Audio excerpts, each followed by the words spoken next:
আসসালামু আলাইকুম রহমতুল্লাহি ওবরাকাতু। সুপ্রিয় সম্মানিত দর্শক ও শ্রোতা, আজকে আমরা জানব যে একজন ব্যক্তির উপরে হজ ফরজ। তো এই ব্যক্তিটা তাৎক্ষণিক হজ করবে কি না, এবং যদি হজ না করে মারা যায় তাহলে তার শাস্তি কি। সুপ্রিয় দর্শক, ইসলামের পাঁচটি স্তম্ভ, তা হলো কালিমা, নামাজ, রোজা, হজ, জাকাত। এই আপনার হজটা কিন্তু ইসলামের পাঁচটি স্তম্ভের মধ্যে গুরুত্বপূর্ণ একটি স্তম্ভ। কিন্তু আমাদের সমাজে অনেককে দেখবেন হজ অটোমেটিকলি ফরজ হয়ে গেছে, অথচ তারা হজ করতে গড়িমসি করে, বিভিন্ন অজুহাত দেখায় যে হজ করলে আর আকাম কুকাম করা যাবে না, বা হজ করে আসার পরে একেবারে 5 ওয়াক্ত নামাজ পড়তে হবে, একেবারে যা ইচ্ছা তাই করতে পারবো না। আসলে দেখেন, তাদের এই ধারণাটা ভুল।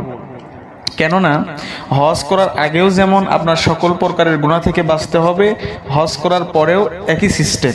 হজ করার পরেও গুনাহ করা যাবে না, হজ করার আগেও গুনাহ করা যাবে না। কিন্তু আমরা ধরে নিয়েছি যে হজ করার আগে করা যাবে, অথচ হজ করার পরে গুনাহ করা যাবে। এটা আমাদের ভুল ধারণা।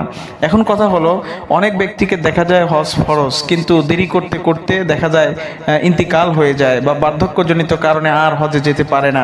এটা কিন্তু মারাত্মক একটি অপরাধ। তাই হাদিসে এসেছে আপনার হজ ফরজ, তাৎক্ষণিক ফরজ, আপনি তাৎক্ষণিকই আদায় করবেন যদি বড় কোনো সমস্যা না থাকে।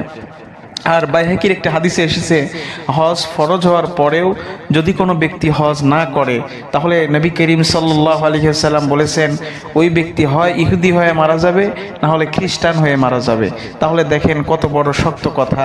ইহুদি অথবা খ্রিস্টান হয়ে যদি মারা যান, তাহলে নসিবে কি হবে বলেন?